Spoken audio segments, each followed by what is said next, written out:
आज हम unit number 15 की एक्सरसाइज की जाने बढ़ते हैं, जिसमें हमारे पास डायरेक्ट एंड इनडायरेक्ट नरेशन है।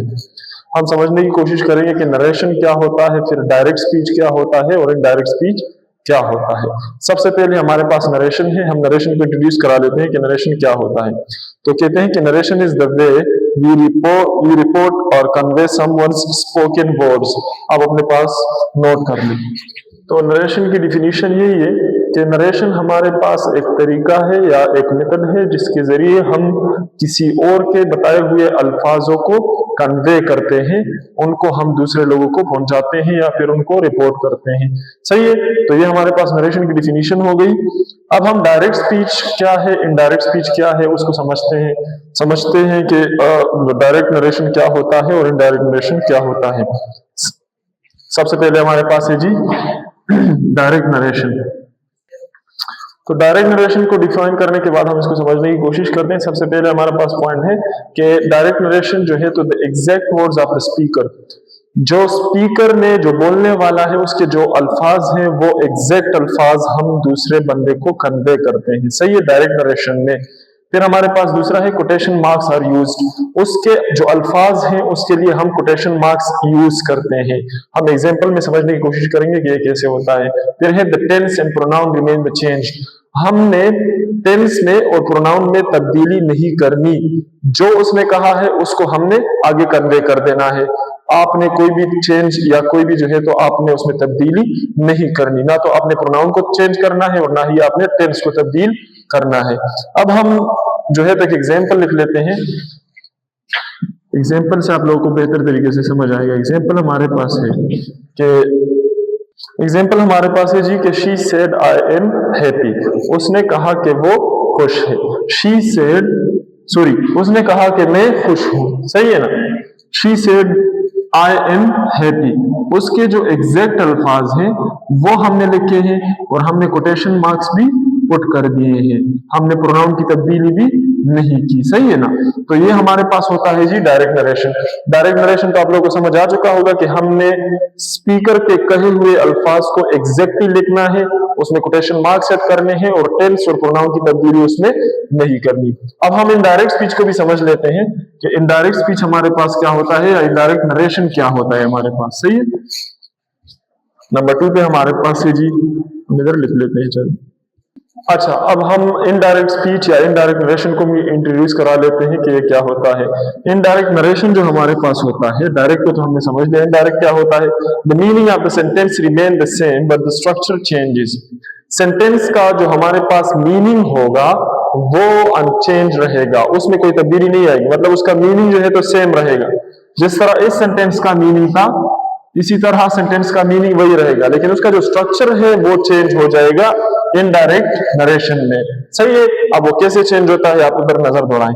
No quotation marks are used, जिस तरह हमने इधर बोला था डायरेक्ट नरेशन में कि हमने कोटेशन मार्क्स पुट करने होते हैं, इधर हमने पुट किए थे। इधर इनडायरेक्ट स्पीच में आप कोटेशन मार्क्स को ऐड नहीं करते। सही है, अब तीसरा क्या होता है, tense pronoun and time expression changes. Tense जो हमारे पास है वो चेंज होगा, प्रोनाउन और टाइम एक्सप्रेशन उसी को टेंस, इससे मुराद टेंस ही है। सही है, तो टेंस और प्रोनाउन में तब्दीली आएगी। जो टेंस आप इस्तेमाल करते हैं डायरेक्ट नरेशन में वो इनडायरेक्ट नरेशन में सेम नहीं होगा। अब वो कौन से टेंस में तब्दील होता है, कौन सा टेंस कौन से टेंस में तब्दील होता है वो हम आगे बढ़ते हैं, लेकिन आप लोग अपने माइंड में बिठा दें कि प्रोनाउन की तब्दीली और टेंस की तब्दीली इनडायरेक्ट स्पीच में करनी पड़ती है। सही है, तो ये हमने समझ लिया कि इनडायरेक्ट नरेशन क्या होता है। वह एग्जाम्पल को भी समझ लेते हैं। She said she was happy, she said she was happy. सबसे पहले हमने कोटेशन मार्क्स यूज नहीं किए, जिस तरह इधर हमने यूज किए थे। फिर हमने आप देखिए प्रोनाउन को तब्दील किया है, इधर हमने आई यूज किया था फर्स्ट पर्सन प्रोनाउन और इधर हमने third person pronoun she use किया है। ये हम आगे पढ़ते हैं कि हमने कौन से प्रोनाउन को कैसे तब्दील करना है और कौन से टेंस को कैसे तब्दील करना है। इधर आप नजर दौड़ाएं तो हमने टेंस में भी तब्दीली की है, हमने वाज पुट किया है as a helping verb am के बजाय। तो अब वो हम आगे पढ़ते हैं, आगे समझने की कोशिश करेंगे कि टेंस में तब्दीली कैसे होती है, प्रोनाउन में तब्दीली कैसे होती है, लेकिन इनडायरेक्ट नरेशन या इनडायरेक्ट स्पीच इसी को कहते हैं। सही है, अच्छा अब हम रूल्स को पढ़ते हैं कि हमने जब डायरेक्ट को इनडायरेक्ट स्पीच में कन्वर्ट करना हो तो हमने कौन कौन सी रूल्स को फॉलो करना होगा। हमारे पास है rules of changing direct speech to indirect speech. उसमें आप नजर दौड़ाएं तो सबसे पहले हमारे पास जो रूल होगा वो होगा कि हमारे पास जो फर्स्ट पर्सन प्रोनाउंस हैं, आप ये अपने पास लिख लें। अच्छा, अब रूल्स जो है वो सारे हमने लिखवा लिए हैं। हम अब समझने की कोशिश करते हैं कि हमने कौन कौन सी चेंजेस करनी है। सबसे पहले आप देखिए तो मैंने लिखा है फर्स्ट पर्सन प्रोनाउंस। जो हमारे पास फर्स्ट पर्सन प्रोनाउंस है जो कि होते हैं आई, वी, माई, इसी तरह और भी है आई, वी, माई। ये जो प्रोनाउंस है अगर ये डायरेक्ट स्पीच में आए हैं तो ये सब्जेक्ट के अकॉर्डिंग चेंज होंगे।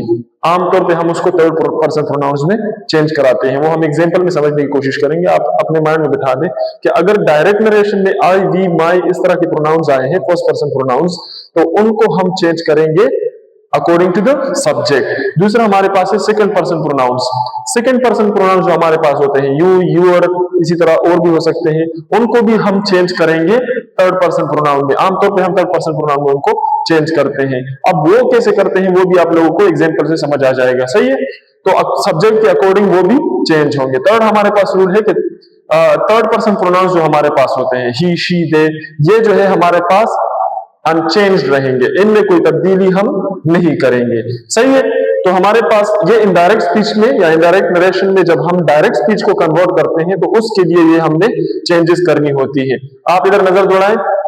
सबसे पहले मैंने डायरेक्ट स्पीच लिखा है she said I love my parents, सही है, आई लव माई पेरेंट्स। हमने इधर जो है तो कोटेशन मार्क्स भी ऐड किए हैं। फिर हमने इधर उसके एग्जैक्ट अल्फाज, हमने उनमें कोई तब्दीली नहीं की, ना हमने टेंस की तब्दीली की है, ना हमने प्रोनाउन की तब्दीली की है। तो ये डायरेक्ट स्पीच था। अब हम जब इसको इनडायरेक्ट में कन्वर्ट करेंगे तो हम क्या करेंगे, इधर देखिए आप, she said that she loves her parents, सही है ना। आई का जो हमारे पास प्रोनाउन था, जिस तरह इधर हमने देखा था कि फर्स्ट पर्सन प्रोनाउन अगर होगा तो उसको हम चेंज करेंगे किसमें, थर्ड पर्सन प्रोनाउन में, सही है। तो हमने फर्स्ट पर्सन प्रोनाउन को थर्ड पर्सन प्रोनाउन में चेंज कर दिया। आई की जगह हमने क्या लिखा, शी। इसी तरह अगर डायरेक्ट स्पीच में और भी इस तरह के प्रोनाउंस आएंगे फर्स्ट पर्सन या सेकंड पर्सन, तो उसको आपने थर्ड पर्सन प्रोनाउन में चेंज करना होगा। ये हमारे पास हो गया जी प्रोनाउन की तब्दीली। प्रोनाउन को कैसे तब्दील करते हैं ये हमने समझ लिया। अब हम टेंस की तब्दीली भी समझ लेते हैं कि कौन से टेंस को हम कौन से टेंस में तब्दील कराएंगे डायरेक्ट से इनडायरेक्ट में, सही है। अब उसको हम समझने की कोशिश करते हैं। अच्छा, अब हम जो है प्रोनाउन की तब्दीली को या प्रोनाउन चेंजेस को हम डिस्कस करने के बाद टेंस की तब्दीली की जानिब बढ़ते हैं। मैंने सिर्फ टेंसेस के नाम लिखवाए हैं कि कौन से टेंस को कौन से टेंस में तब्दील करना है। इसके एग्जाम्पल्स आपको एक स्लाइड में दिए जाएंगे।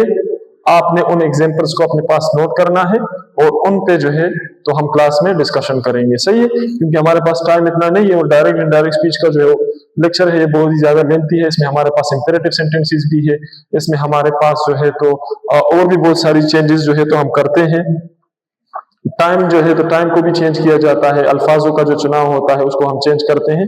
तो उसके लिए हमने जो है तो स्लाइड्स बनाई है। आपको स्लाइड्स दिख रही होंगी या फिर बाद में दिखाई जाएंगी। आपने उन स्लाइड्स को लिख लेना है अपने पास, उनमें एग्जांपल्स हैं असल में कि कौन से टेंस को कैसे तब्दील करना है, उसकी एग्जांपल्स हैं। हम उसको थोड़ा सा इंट्रोड्यूस करा देते हैं कि क्या होता है। अगर आपके पास डायरेक्ट स्पीच, अगर डायरेक्ट स्पीच प्रेजेंट सिंपल में है, ये डायरेक्ट स्पीच है या डायरेक्ट नरेशन भी आप कह सकते हैं, और उसको हम चेंज कराते हैं इनडायरेक्ट नरेशन में या स्पीच में, सही है, सही है ना। तो ये आप लोग अपने माइंड में रख लें। अब अगर हमारे पास डायरेक्ट स्पीच प्रेजेंट सिंपल में है तो उसको हम पास्ट सिंपल में, इसी तरह प्रेजेंट कंटीन्यूअस होगा तो पास्ट कंटीन्यूअस में, प्रेजेंट परफेक्ट पास्ट परफेक्ट में, present perfect continuous past perfect continuous में चेंज होगा। पास्ट सिंपल में अगर कोई जुमला है तो उसको हम पास्ट परफेक्ट में चेंज करेंगे। पास्ट कंटीन्यूअस में कोई जुमला है तो उसको हम पास्ट परफेक्ट कंटीन्यूअस में चेंज करेंगे इनडायरेक्ट स्पीच में। और अगर पास्ट परफेक्ट में है तो उसमें कोई तब्दीली नहीं होगी, नो चेंजेस। ये आप लोगों को एग्जांपल्स के थ्रू बहुत ही जबरदस्त तरीके से समझ आएगा, लेकिन ये एग्जांपल्स बहुत ज्यादा है तो उसके लिए हमने स्लाइड्स बनाई है। अच्छा, फिर हमारे पास है जी फ्यूचर सिंपल। अगर फ्यूचर सिंपल आएगा, future simple means well, helping वो वेल आएगा तो उसको हम वुड में तब्दील कर लेंगे। फ्यूचर सिंपल से मुराद will. Future continuous will be, future continuous को विल बी का जो होगा उसको हम वुड बी में चेंज कराएंगे। वुड हमारे पास मॉडल वर्ब है तो इसमें हम उसको चेंज कराते हैं इनडायरेक्ट नरेशन में या इनडायरेक्ट स्पीच में। फिर हमारे पास है फ्यूचर परफेक्ट वेल हैव होगा तो वो वुड हैव में चेंज हो जाएगा। सही है, तो अब आपको एग्जांपल्स दिखाए जा रहे हैं, एग्जांपल्स को देख के अपने पास लिख के। और डायरेक्ट इनडायरेक्ट क्या होता है, हमारे पास टेंस की तब्दीली कैसे होती है, हम कौन से टेंस को कौन से टेंस में तब्दील कराते हैं। इनडायरेक्ट स्पीच में वो सारी चीज़ें हमने पढ़ ली थी। नरेशन क्या होता है, वो सारी चीज़ें भी हमने डिस्कस कर ली थी। आज हम डिस्कस करते हैं कि टाइम और प्लेस में हम किस तरह तब्दीली करते हैं। कौन से ऐसे अल्फाज हैं जो कि डायरेक्ट में अलग होते हैं और जब आप उसको इनडायरेक्ट में लिखते हैं तो आपने उसमें तब्दीली करनी होती है। तो वो अल्फाज हम लिखते हैं और फिर जो है तो उसके एग्जांपल्स भी हमारे पास मौजूद हैं, हम एग्जांपल्स को भी डिस्कस कर लेंगे। सबसे पहले आप अपने पास ये सारे अल्फाज नोट कर लें। तो ये हमारे पास वो अल्फाज हैं जो कि टाइम और प्लेस को आइडेंटिफाई करते हैं। अगर ये डायरेक्ट स्पीच में किसी जुमले में आए हैं तो जब हम उसको इनडायरेक्ट में कन्वर्ट करेंगे तो हमने उन अल्फाजों की जगह ये सारे अल्फाज लिखने हैं जो कि टाइम और प्लेस को आइडेंटिफाई करते हैं।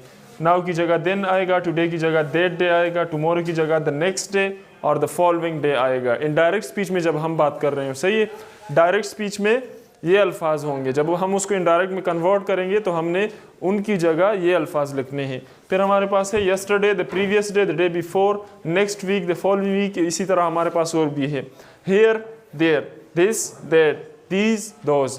सही है, तो ये हमारे पास टाइम और प्लेस की चेंज होती है इनडायरेक्ट स्पीच में। हमने जब डायरेक्ट को इनडायरेक्ट में कन्वर्ट करना है तो हमने इन चीज़ों का ख्याल रखना होगा। अब हम इसके बाद कुछ थोड़ी बहुत एग्जांपल्स हैं। एग्जांपल्स हमारे पास थोड़े ज़्यादा है तो उसकी आपको स्लाइड दिख रही होगी, उस स्लाइड से आप अंदाज़ा लगा सकते हैं कि इन अल्फाजों को जब हम इनडायरेक्ट स्पीच में कन्वर्ट करते हैं तो उस चेंज को एग्जांपल में कैसे हमने आइडेंटिफाई करना है। एग्जांपल्स आप लोगों को दिख रही होगी स्लाइड में।